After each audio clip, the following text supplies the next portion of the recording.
Hello student, how are you? You have celebrated today Raksha Bandhan.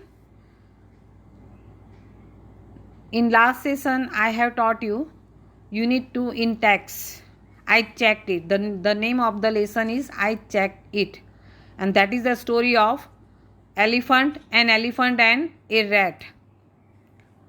An elephant is called Motu and a rat is called Chotu. Do you understand, beta? So, I have explained that lesson in last session and I have given the exercise true or false, fill in the blanks, etc. But question answer were remaining. So, today I have written the 21 question answers and that question answers you have to write down in classwork and homework. I am reading the question answer and you give attentions properly in the question answers. Who was an elephant? Or what was Motu? Motu was an elephant. Who was a rat? Or what was Chotu? Chotu was a rat. What did Chotu and Motu love or like? Chotu and Motu loved or liked swimming. Where did Motu go one day?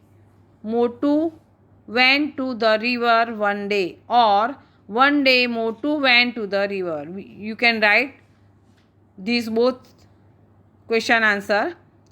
Where did Motu enter? Motu entered the water.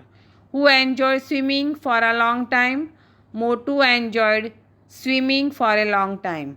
What did Motu enjoy for a long time? Same answer of 6. Who arrived to the river? Chotu arrived to the river. What did Chotu shout or say? Chotu shouted or said, Motu, come out for a minute. What did Motu answer? Motu answered, don't disturb me. I will not come out. Let me swim. Now 11 questions. What did Chotu want to check of Motu? Its answer is Motu wanted to check a swimsuit of Motu. Here I have written his. His means for rat. Where did Motu go after 3 days? After 3 days, Motu went to Chotu's house. Was Motu at home? No. Was Chotu at home? No, Chotu was not at home.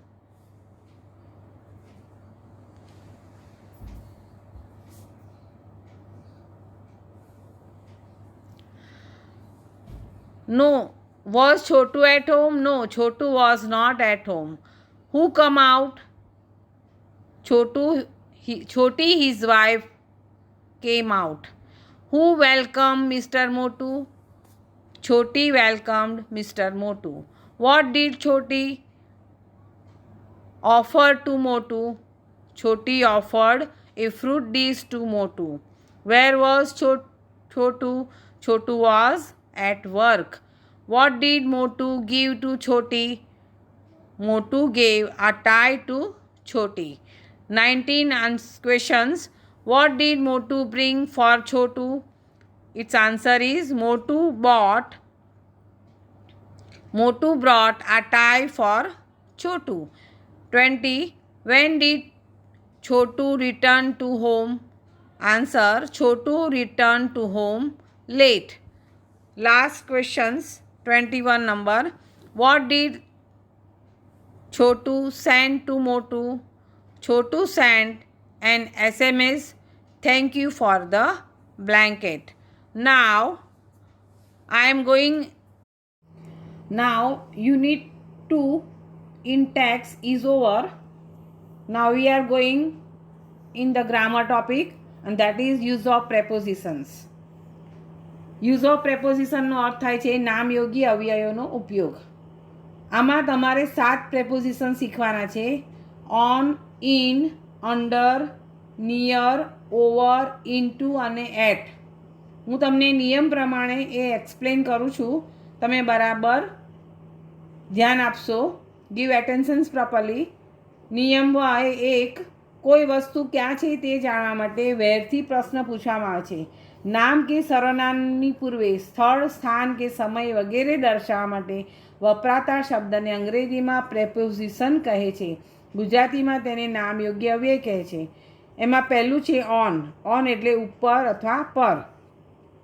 એક વસ્તુ પ્રાણી, પક્ષી કે વ્યક્તિ બીજી વસ્તુ કે જગ્યાની સપાટીને અડીને કે સ્પર્શતી હોય ત્યારે તે વસ્તુનું, પ્રાણીનું, પક્ષીનું કે વ્યક્તિનું સ્થાન દર્શાવવા માટે ઓન નામ યોગ્ય અવ્યયનો ઉપયોગ થાય છે.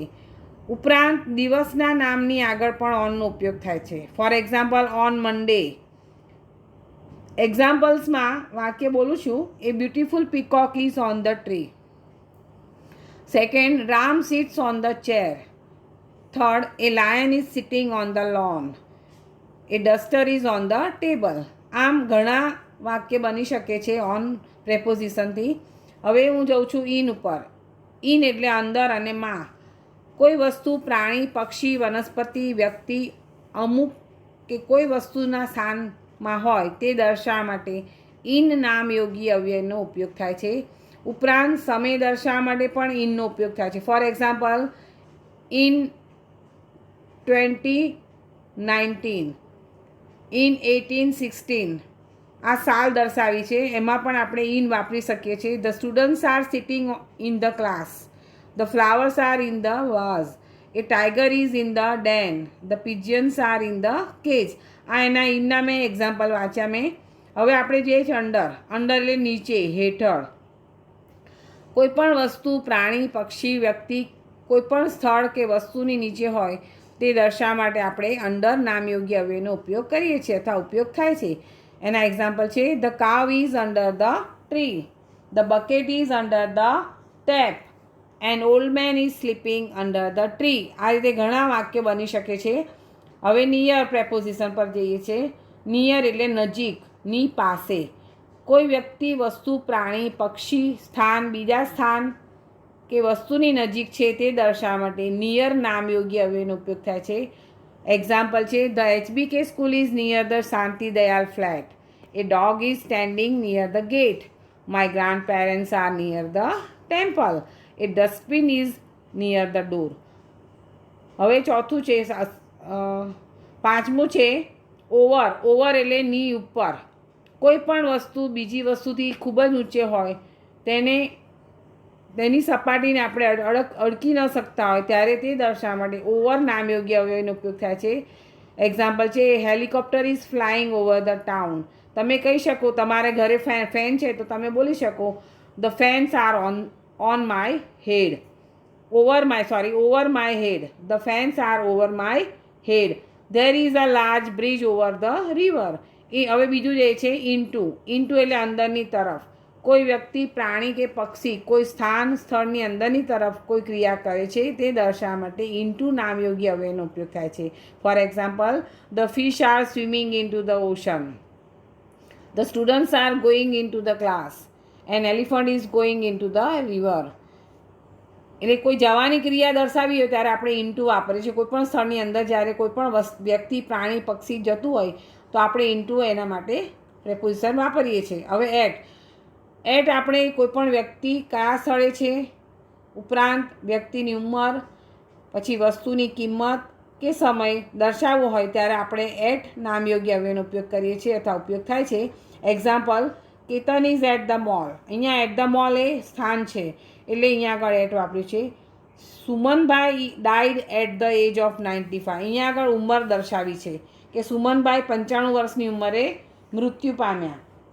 થર્ડ છે my mother gets up at 5 o'clock. મારી મમ્મી સવારે 5 વાગે ઉઠે છે એટલે આ સમય દર્શાવ્યું છે એટલે એટ વાપરેલું છે.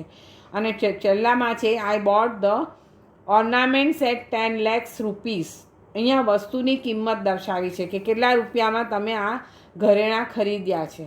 તો એના માટે પણ કિંમત દર્શાવવા માટે પણ એટ વાપરીએ છીએ. અને મેં એક્સરસાઇઝ 1 એની લખી છે, ખાલી જગ્યા 1 to 13 fill in the blanks લખી છે. અને in the bracket I have given the prepositions word. You think properly and write down this fill in the blanks. Okay, take care and stay home. Bye beta.